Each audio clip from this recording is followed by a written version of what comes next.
Telangana assembly ఎన్నికల బరిలో ఇద్దరు ఎమ్మెల్సీలను నిలిపిన బీఆర్ఎస్ ఆ ఇద్దరిని గెలిపించుకుంది. కానీ ఇప్పుడు మండలిలో వారి స్థానంలో మరో ఇద్దరిని నిలబెట్టుకునే అవకాశం కోల్పోయింది. కనీసం ఒక్కటైనా దక్కుతుందనుకుంటే ఎన్నికల సంఘం నిబంధనల ప్రకారం రెండు వేర్వేరు నోటిఫికేషన్లు జారీ చేసింది. దీంతో రెండు కాంగ్రెస్ ఖాతాలోకి చేరడం ఖాయమైపోయింది.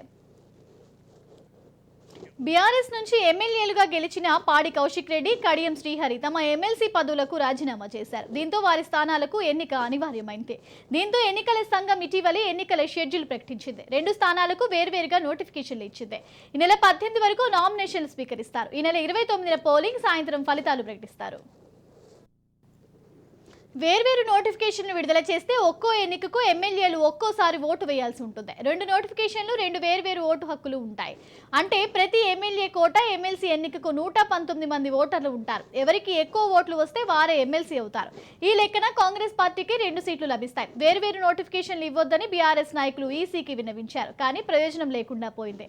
నిబంధనల ప్రకారం 2 నోటిఫికేషన్లు ఇస్తున్నట్లు ఈసీ స్పష్టం చేసింది. ఇక కోర్టును ఆశ్రయించిన కోర్టు కూడా జోక్యం చేసుకోలేమని బీఆర్ఎస్ పిటిషన్ కొట్టేసింది. దీంతో వేర్వేరుగా నోటిఫికేషన్లు ఇస్తే పోటీ చేయకపోవడమే మేలని బీఆర్ఎస్ భావిస్తోంది. అదే జరిగితే రెండు ఎమ్మెల్సీలు ఏకగ్రీవంగా కాంగ్రెస్ ఖాతాలో చేరడం ఖాయం.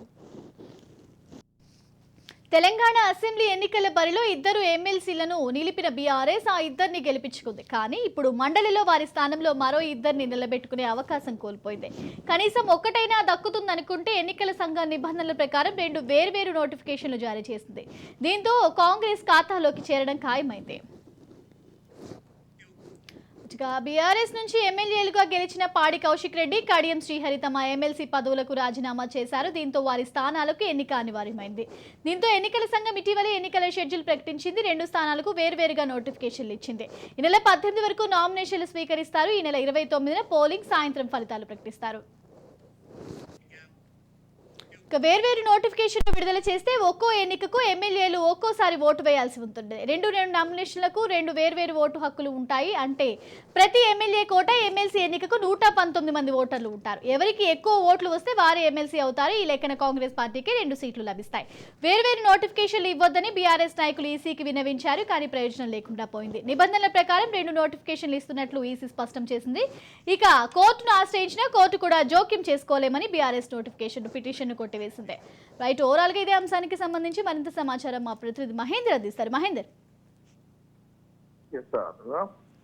మొత్తంగా తెలంగాణలో ఇన్నాళ్ళుగా అసెంబ్లీ ఎన్నికల వేడి తర్వాత ఇప్పుడు ఎమ్మెల్సీ ఎన్నికల నోటిఫికేషన్ కూడా రావడంతో పార్టీలు రెండు కూడా ఇటు కాంగ్రెస్ అటు బీజేపీ బలాబలాలను ప్రదర్శించుకునే పనులు పడ్డాయి. ముఖ్యంగా ఒకవైపు గతంలో పోలిస్తే అసెంబ్లీలో అయితే తెలంగాణ అసెంబ్లీ ఎన్నికల బరిలో ఇద్దరు ఎమ్మెల్సీలను గెలిచిన బీఆర్ఎస్ ఆ ఇద్దరిని కూడా గెలిపించుకుంది. అయితే వారిద్దరు కూడా ఎమ్మెల్యేలకు గెలిచి వాళ్ళు రాజీనామా. ఇప్పుడు మండలిలో వారి స్థానంలో మరో ఇద్దరిని నిలబెట్టే వాళ్ళ అవకాశం కూడా కోల్పోయిందని చెప్పొచ్చు. ఇక కనీసం ఒక్కటైనా దక్కుతుంది అనుకుంటే ఎన్నికల సంఘం నిబంధనల ప్రకారం రెండు వేర్వేరు నోటిఫికేషన్ జారీ చేయడంతో దీంతో రెండు కాంగ్రెస్ ఖాతాలోకి చేయడం అన్నట్టు దాదాపు ఖాయమైనట్టు తెలుస్తుంది. ఇక బీఆర్ఎస్ నుంచి పాడి కౌశిక్ రెడ్డి, కడియం శ్రీహరి తమ పదవులకు ఎమ్మెల్యేలుగా గెలిచిన తర్వాత ఎమ్మెల్సీలకు రాజీనామా చేశారు. వారి స్థానాలకు ఎన్నిక అనేది అనివార్యమైన పరిస్థితి. సో ఎన్నికల సంఘం ఇటీవల ఎన్నికల షెడ్యూల్ కూడా ప్రకటించింది. రెండు స్థానాలకు గురువారం నాడు వేరువేరుగా నోటిఫికేషన్లు జారీ చేసింది. 18వ తేదీన తాజా వరకు కూడా నామినేషన్లు స్వీకరించే ప్రక్రియ ఉంటుంది. అలాగే 29న పోలింగ్ ఉంటుంది. అదే రోజు సాయంత్రం నాడు ఇటు ఫలితాలు కూడా ప్రకటిస్తారు. ఇక వేర్వేరు నోటిఫికేషన్ విడుదల చేస్తే ఎన్నికకు ఎమ్మెల్యేలు ఒకసారిగా దాదాపు ఓటు వేయాల్సి ఉంటుంది ఒకేసారి. సో రెండు నోటిఫికేషన్లు కూడా వేర్వేరు ఓటు హక్కులు కలిగి ఉంటాయి కాబట్టి అంటే ప్రతి ఎమ్మెల్యే కోట ఎమ్మెల్సీకి ఎన్నికకేమో 119 మంది ఓటర్లు ఉంటారు. ఎవరికి ఎక్కువ ఓట్లు వస్తే వారే ఎమ్మెల్సీ అవుతారు. ఈ లెక్కన కాంగ్రెస్ పార్టీకి 2 సీట్లు లభించే అవకాశం ఉంది. వారు మొన్న గెలిచిన స్థానాలను బట్టి చూసుకున్నట్లయితే. ఇక వేర్వేరు నోటిఫికేషన్లు ఇవ్వద్దని బీఆర్ఎస్ నాయకులు ఈసీకి విన్నవించారు. కానీ ప్రయోజనం లేకుండా ఈసీ వారి వాదనలు కూడా వినలేని పరిస్థితి. సో నోటిఫికేషన్ అనుకున్న కానుక భిన్నంగా జరగడంతో ఇప్పుడు ఆ ఎమ్మెల్సీలు కూడా కాంగ్రెస్ పరం అయ్యే అవకాశం కనిపిస్తుంది. ఇక నిబంధనల ప్రకారం నోటిఫికేషన్లు ఇస్తున్నట్టు కూడా ఈసీ స్పష్టం చేసింది. కోర్టును ఆశ్రయించినా కూడా జోక్యం చేసుకోవాలని ఇటు బీఆర్ఎస్ పార్టీ నుంచి చేసిన పిటిషన్ కోర్టు కూడా కొట్టివేయడంతో వేర్వేరు నోటిఫికేషన్ ఇస్తే పోటీ చేయకపోవడం మేలని బీఆర్ఎస్ భావిస్తుంది. ఇక అదే జరిగితే రెండు ఎమ్మెల్సీలు కాంగ్రెస్ ఏకగ్రీవంగా కాంగ్రెస్ ఖాతాలో చేరడం కూడా ఖాయం అన్నట్టుగా తెలుస్తుంది. సో చూడాలి. ఇక కాంగ్రెస్ బీఆర్ఎస్ పార్టీకి వరుసగా ఓటములు అనేవి ఒక రకంగా ఇటు 10 సంవత్సరాల పద్ధతి ప్రకారం వెళ్తుంది. ఇటు వ్యతిరేకత కూడా మొదలైన నేపథ్యంలో మరి బీఆర్ఎస్ పరిస్థితి ఎల్ఐ అనేది ఇప్పుడు ప్రశ్నార్థకంగా మారిన పరిస్థితి కనిపిస్తుంది. Right, thank you Mahender.